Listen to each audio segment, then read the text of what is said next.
Testing. 1 million, 2 million, 3 million. That's working. Okay. I'd like to talk to you about your financial future, and I hope those figures become applicable to all of you as we go along. And I'd like to start by posing a problem for you. And I'm just going to talk for a couple of minutes, and we'll do Q&A, because what we want to do is talk about what's on your mind. But I'd like you to think about this for just a second. If, as we walked out of here today, I said I would like to buy 10% of your financial future, I was going to write you a check today, and from this day forth, you were going to give me 10% of everything you earned. How much would you want to charge me for that? I'm going to buy 1/10 of you. And I may take the low bid, incidentally, so be careful what you write down.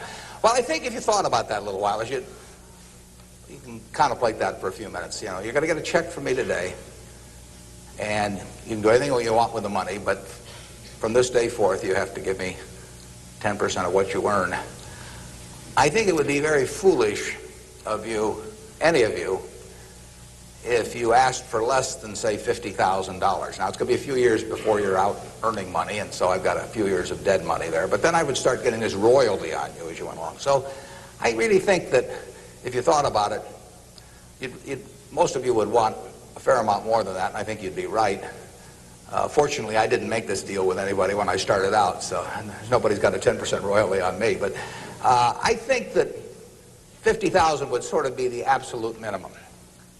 And if you think about that, that means that right today, you are worth 500,000, because if 10% of you is worth 50,000 in cash today, your potential is worth a minimum on a 100% basis of $500,000. That is the big financial asset you've got. It's way more important what you do with that $500,000 asset that you own today than whether you decide to buy stocks or bonds, or whether you put your money in a mutual fund or pick your own stocks or anything of that sort. The biggest financial asset that you have going for you by miles is the value of your own earning power over the years. So that's really what you should focus on. If you're focusing on your financial future, that means you should focus on you.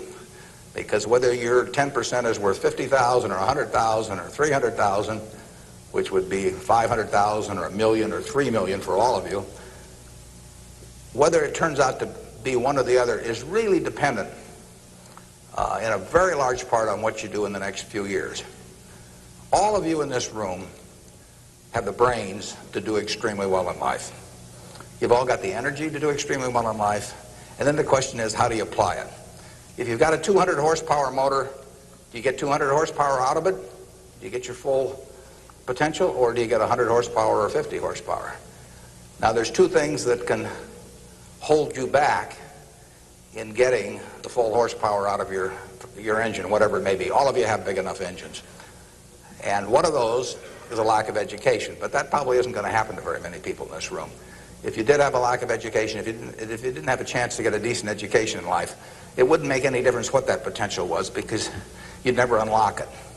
But the second most important thing, and equally as important, is in terms of the habits that you develop, in terms of what you do with yourself. When we hire people, we look for three qualities. We look for integrity, we look for intelligence, and we look for energy. But if they don't have the first one, integrity, the other two will kill you. Because if you're hiring somebody without integrity, you really want them to be dumb and lazy, don't you? I mean, the last thing in the world you want for them is to be smart and energetic. So smart and energetic only goes with integrity. But the nice thing about, you make your own decision on that. You can't change your IQ or how far you can throw a football or how high you can jump or the color of your hair very easily. But you can elect to have integrity that matches anybody else's. And if you match that with intelligence, which you have, and energy, which you have, you will get an extraordinary result, and you'd be very foolish to sell me 10% of yourself for 50,000. On the other hand, if you don't match it with that, your potential will, in a significant part, go unused. And I'll give you a little simple tests to apply in terms of thinking about the kind of habits you want to develop. Because you can have any habit you want to be. You can be lazy, you can be prompt, you can be late, you can be honest, you can cut corners. I mean, you have all these choices. And those are choices for you to make. Nobody else is going to make them for you. And I would suggest that you play this little game with me, too. Think about the person you would most like to be in life. So maybe it's one of your contemporaries, maybe it's somebody a little older, but pick out the person you admire the most, the person that you'd change places with if you could. And then write down why you admire them. Just put it on a piece of paper. And then figure out the person that you would least like to change places with you. Who really turns you off? Who do you find repulsive? And list the reasons why that person turns you off so much. And put those down on the other side of the paper. And then look at that list. And you'll find that everything on the left-hand side, what you admire in other people, the qualities they bring to life, cheerfulness, generosity, all kinds of things, you'll find those are things you can do yourself. It's very simple. You got to apply yourself, but the habits you form in doing that early on will carry you through life. And on the other hand, you'll find that the things that make people repulsive, selfishness, obnoxiousness, all these things, egotism, are things that no one has to have. If you find those in yourself, you can get rid of them as long as you get rid of them early. So all I suggest is that you write down a list of what you admire, what you find contemptible, and decide that the ones on the admired side are ones you're going to acquire for yourself. And if you do that when you're young, it'll carry you through the rest of your life. This doesn't work if you do it when you're 50 or 60. By then the habits are too well formed. But if you do it early, behavior becomes a habit. So if you do that, 2 or 3 years from now, if you go through the same exercise, you'll find out that the person you admire the most is yourself. That can be a little dangerous under some circumstances, but it's not a bad thing. I mean, you want to be somebody you like, and you don't want to be somebody that you dislike. And form those habits early. You basically can't miss. Now, I'll give you one other small piece of advice that's just a corollary on this, and then we'll get to your questions. And that is, as a general matter, as a one piece of specific financial advice, I would say, avoid credit cards. Just forget about them. We're in various businesses that issue credit cards. The American public loves credit cards. But if you start revolving debt on credit cards, you're going to be paying 18 or 20%. And you can't make progress in your financial life going around borrowing money at 18 or 20%. You can make a lot of money by lending it out at 18 or 20% over time. If you can find anybody that's good that will borrow from you. But you don't want to be on the side of the equation that's always behind in life. I was lucky. I'd saved about $10,000 by the time I got out of school. That $10,000 was really worth millions I might have earned later on, because after you get a family and everything, the expenses roll in. But those were my tools to work with, but it was only because I was ahead of the game. If you're behind the game by $10,000 at some point and paying 18 or 20% interest on it, you will never, you'll never get out of it. So the trick, I've got a partner that says, all I want to know is where I'm going to die, so I'll never go there. And that's true in financial matters as well. You want to figure out where you don't want to be ahead of time and avoid that. And I get about a dozen letters a day from people who are having terrible problems. And there are 2 reasons why they have terrible problems. One is a number of them have had health problems of some sort. I mean, they have really been hit by or somebody in their family has been hit by some kind of catastrophic illness. And that is it's a terrible thing to happen to any family. And they run up bills they can't pay, and really only society can solve that one in terms of protecting people against that. That's just plain bad luck. But the other one is from people who run up credit card debt, and they're facing bankruptcy, or they've been through bankruptcy once before, and they owe a whole bunch of money, and they can't even pay the interest, let alone pay any principal. And half of my letters come from people like that, and that problem is avoidable. Catastrophic illness is not, but credit card debt is something you bring on yourself, and it's way better, it's way easier to stay out of trouble than to get out of trouble financially. And I will guarantee you, if you run up big credit card debts, you will be in trouble probably the rest of your life in terms of your financial situation. On the other hand, if you get ahead of the game, even if it's on a very modest scale, so that money is coming in from investing, and people owe you money or equities owe you ownership, you'll be way ahead of the game compared to paying it, always paying your creditors every month.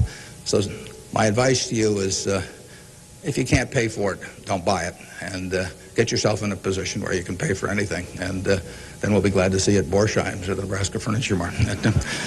Now let's have some questions. Do we have a mic out there that people can either go to or that travels around? And I can't necessarily see too well from we're going to have one mic on each side, so just raise your hand and wait for us to come to you. Okay, we have somebody up front who would like a mic. Anything that's on your mind, ask about. Don't be bashful. Yeah, how would you advise people who aren't necessarily going into a career field in which you would make a large base salary, such as like medicine or something like that, maybe performing arts or music? How would you advise us to keep up financially with the rest of the world? Well, it is true that a market system does not pay as well in some activities as might seem appropriate for the importance of those activities to society. Just take teaching, for example. I mean, teaching does not pay well. And what could be more important? I mean, you've got to be as interested in who the teachers of your children are as who your accountant is, or whatever, or who's winning the heavyweight title of the world, or that sort of thing. But it doesn't pay well, and it's a fundamental choice whether you're going to go into something. For many people, it'd be a fundamental choice whether you're going to go into something you love or something to try and make a lot of money. I think that generally it pays to go with what you love.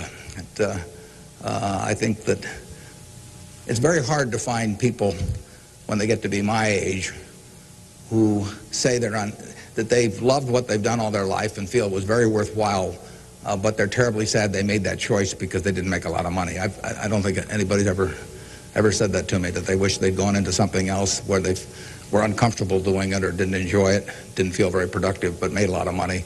So I don't think you'll find that. So I would go to work. I would go to work in whatever turns you on.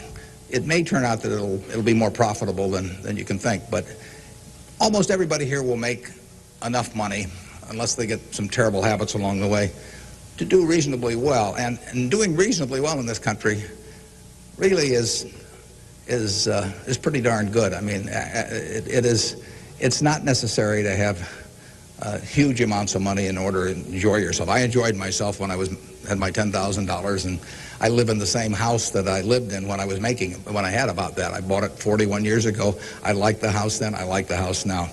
I mean, if you think about it, if you have a reasonable job, you'll be eating at McDonald's and I'll be eating at McDonald's. So we're at a push on food. I mean, in fact, I hope it's Dairy Queen, actually. And and if you come to Dairy Queen, you'll see me. And you can order anything on the menu I can order, and we both can afford it. You'll wear the same clothes I wear. I'll pay more for my suits, but as soon as I put them on, they look cheap on me. So we'll look about the same. We'll both live in the same kind of houses. I live in that house from 41 years ago, and it's warm in winter, and it's cool in summer, and it's comfortable. And you'll live in a house that's similar. And what difference does it make if you have 50 more rooms or guest houses or all that?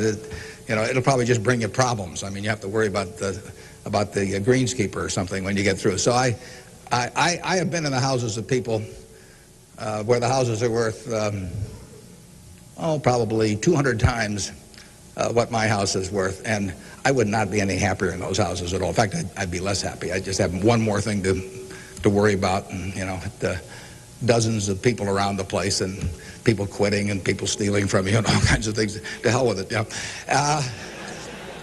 We'll drive the same kind of car. In fact, you'll probably drive a better car. I drive a car that's about 8 years old. I don't know what it's worth now, but it gets me around fine. I mean, I'm perfectly happy. We'll watch the same television. We'll work on the same computer pretty much. The only difference will be how we travel long distances. You know, I will fly in a plane that's more comfortable than flying Southwest Airlines or something, which I've got nothing against. But that's the one real big difference. And other than that, I do what I like every day. I hope you'll do what you like every day to do. And I work with nice people. I hope you work with nice people. And there's 24 hours in the day, and those are where the hours go. So great wealth is the tiniest bit different in a real sense than having just a decent income. And to trade a decent income and something you love doing and something where you feel worthwhile doing it for huge wealth where you trade off a lot of your principles would be a terrible mistake.